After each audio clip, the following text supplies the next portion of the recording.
And now, direct from Las Vegas, it's Football Forecast Weekly. Welcome to another edition of Football Forecast Weekly. Hi, everyone. I'm Trip Mitchell, and we're going to check in right away with the sheriff, Dennis Tobler from down in Vegas. Dennis took his annual week off last week and left some winners out there for us. Dennis, how was your trip? Wow, it's great to be back from vacation. I love taking the vacation right after Breeders' Cup every year because it gives you a break from football, allows you to clear your mind, come back strong with football, and then college and NBA basketball starts. So we're raring to go on that.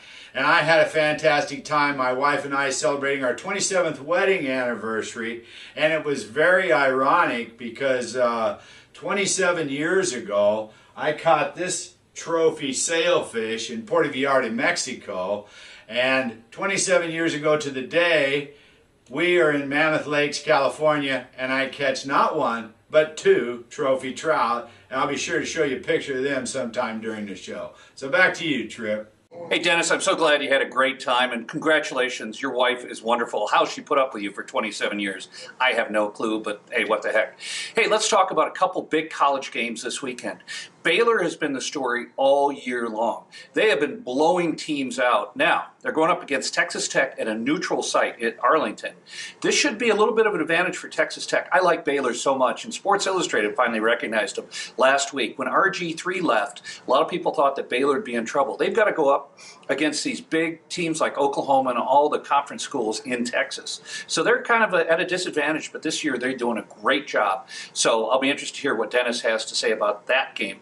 And on the West Coast, we've got Stanford. Now, Stanford, if it wasn't for the hiccup against the Utes 3 weeks ago, would probably be in line for playing on the national championship game, the final BCS game. But because of that hiccup, they're probably not going to get there. But they're playing as well as any team in the country. They're going up against USC. Now, USC was terrible under Lane Kiffin. Why they ever hired him from Tennessee, I have no idea. And his father's doing a terrible job as a defensive coordinator at the NFL level. The Kiffins, forget him. But USC playing well. 3-point game at USC should be very interesting. Dennis, what are your thoughts on these two games? Well, thanks, Trip. We're getting to the time of the year now where everything is serious, and these are two great games you picked off the schedule to take a look at. They got to be the top games on the board this week. Texas Tech and Baylor square off. This game's on a neutral field. It's in Arlington, which will help Texas Tech, that's for sure. Baylor's a 27-point favorite in this game. They just continue to roll. Everybody in the BCS standings is worried because if they win on out, it's going to be hard to keep them out of the national championship game. Texas Tech, I told you a few weeks prior, has had an up and down year, but one thing they can do is score, and I'm not so sure Baylor can keep them from scoring. So in a game where the total may end up around 90, I'm going to take the points here and take a shot with the Red Raiders on the neutral field, take plus 27 against Baylor, and we'll see how we do with this one. Now on to the second matchup, Stanford at USC. Stanford coming off that huge win over Oregon. And I've been telling you all year, I've been waiting to watch these power teams play against the new finesse teams. And in this matchup, Stanford clearly won out. Not only do they have an up-and-coming star at quarterback, which he was able to manage that game and control the ball on the ground and keep it out of Oregon's hands. And on defense, they pressured them. That's what you do with these high-flying teams. You're going to have to keep the ball on the ground, have some time management, and you're going to have to pressure them on defense. So Stanford did that to a T. They came out with a big win. That upset at Utah is probably going to keep them out of the national championship game. But in this point in time, Stanford is somebody to be reckoned with. They're 3-point favorites going into the USC team. It's been documented all through the year the problems USC had with Lane Kiffin. He's gone. The new coaches came in. He allows them to have candy bars and sandwiches and things that Kiffin didn't allow them to do. And I guess that's made the difference because they played very well up until this point. The only problem is they haven't played very many good teams. And when they come up against Stanford, they're going to play a good team. Even though this game is at USC, I look for Stanford to do the very same thing to them they did to Oregon. And in my way of thinking, Stanford is probably playing at the highest level they have since Andrew Luck was there. So I'm going to take Stanford and lay the 3 points this week for the college action. I'll be right back. Hey, Dennis, thanks for that great information. And those two games should be very interesting. And again, I really like Baylor. Let's talk about the NFL season now. The game that everyone is talking about is the Chiefs game against Denver. Now, if you were to tell me at the beginning of the season that Manning would be having a great year, they only lost one game, and they were trailing the Chiefs, I'd say you've been smoking weed way too much. You need to cut that crap out. But that's exactly what's happened. The Chiefs are undefeated. Now, Andy Reid came over from Philly. He's doing it with magic.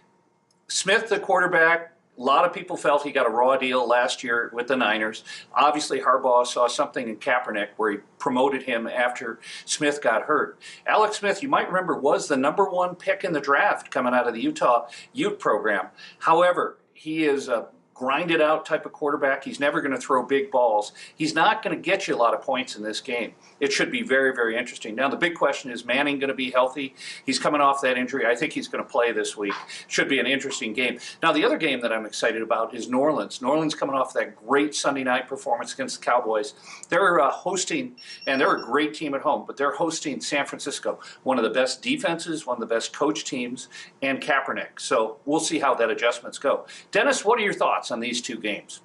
Well, first of all, let's start off with the 49ers-Saints matchup. And if you'll remember on the show 2 weeks ago, I blasted the Dallas Cowboys. From the ownership to the coaching on down to the players. Romo is no leader on the field, and Dez Bryant is just a mess, okay?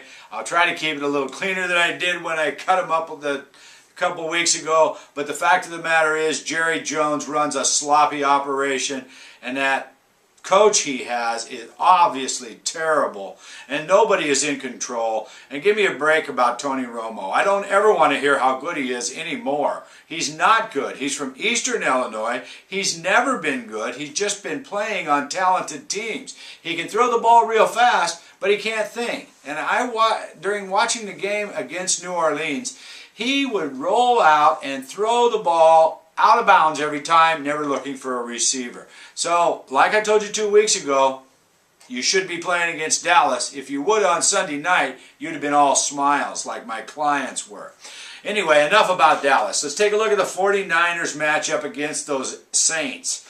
And I've been harping on the Saints all year, how good they are, how their new defensive changes have made a difference. And if they didn't absolutely slaughter Dallas, nobody ever has. Drew Brees is playing as well as ever. He has as many weapons to throw to as Peyton Manning has at Denver, and he utilized them well at home.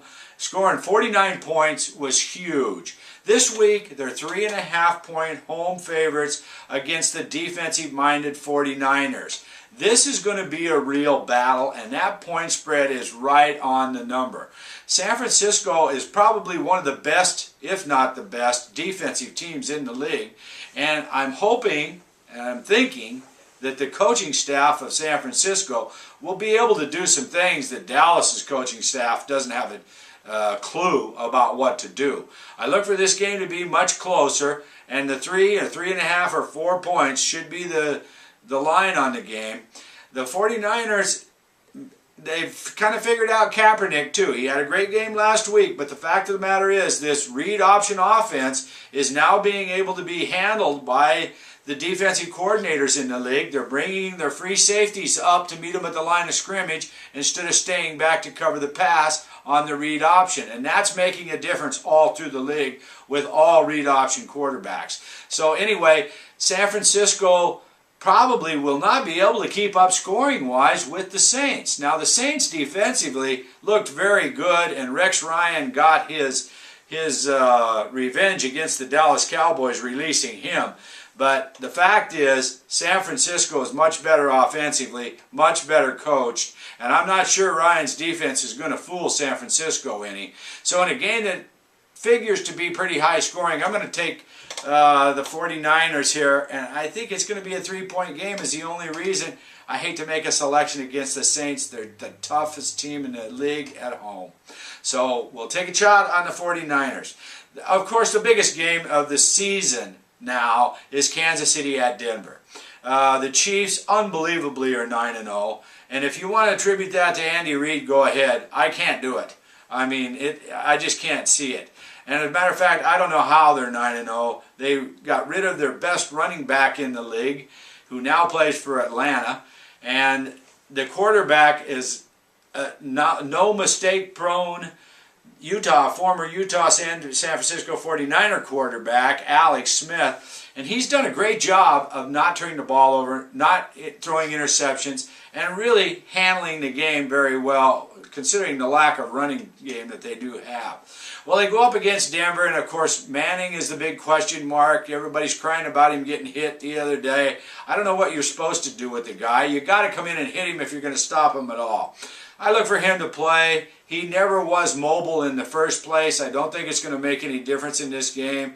The Broncos are 9.5-point favorites against an undefeated team at home. Well, I'm going to surprise you here because I'm going to take the Broncos. They have far too much depth on offense for Kansas City, and Kansas City's been real lucky. The last 3 or 4 weeks, they've had a lot of turnovers, a lot of interceptions, and yes, their defense has sacked the opposing team's quarterbacks more than any other team in the league. But they have not played the Denver Bronco type caliber teams. So in this matchup going on the road, they have to be happy with themselves at 9-0. I think Denver has the incentive here. They have to keep up. So I'm going to lay the 9.5. I'm going to take Denver. The total on the game should be noted. It opened at 51, and some wise money's come in and dropped that total to 49. I look for public money to raise it again come Sunday once they find out Manning's playing. But actually, the Chiefs will keep the ball on the ground, and Denver may do so too because of Manning's injury. So look for this game to stay under the total. 2 for 1 here, the Broncos and under. That'll do it from this week in Bet Center. Back to you, Tripp. Dennis, as usual, great information. Your network of pros around the country are giving you some tips that other gamblers don't get, and that's because you've been in the business for 30 years. And you know what, Dennis, I'm jealous of your gambler's lifestyle. You've got it figured out. For everyone here at Football Forecast Weekly, I'm Tripp Mitchell, and we'll go out on a montage of the gambler's lifestyle.